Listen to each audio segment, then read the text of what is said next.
lần halo lô. Thế à?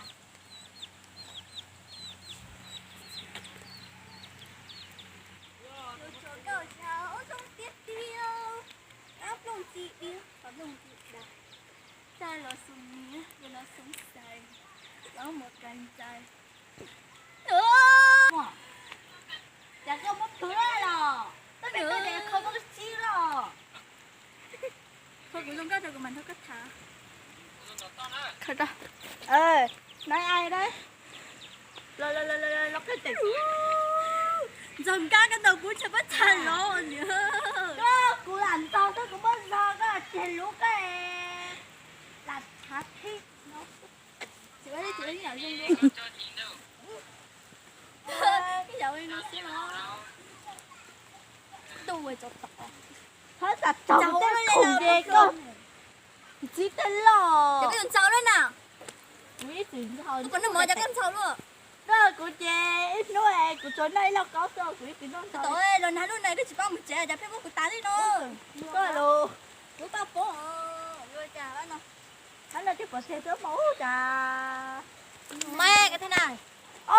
Chà mua gì chà lịch xỉa rồi. Mua gì? Tao mới đến. Đi về đi. Mày đi về đi. Tần gái nhà bao nhau. Nhà bao Việt. Đi về đi. Mày đi đi. Cho tao lên chú rồi. Mày nhớ tao trong. Cho tôi coi. Tôi có gì. Tôi nói có bây giờ nha.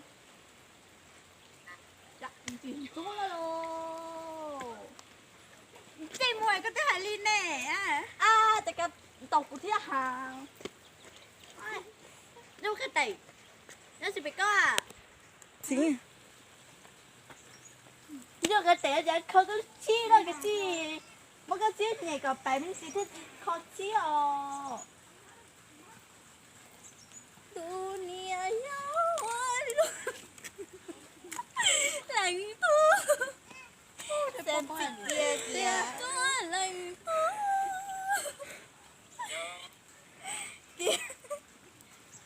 Đùa dối như bố chùa. Cười quá. Đùa để cái tích thôi là chỉ khổ. Không cần cha xuống tiền tiền xin kỳ còn nó sẽ lò. Ít chỉ tích bớt ta phải chơi lò. Cái của này là còn ai non hơn thấy nhiều đó. Đùa này cái đại nó khi cho bác thì có đi. Chứ hồi này cái sợ. Ai? Người ta cũng chào. Cái gì ra không?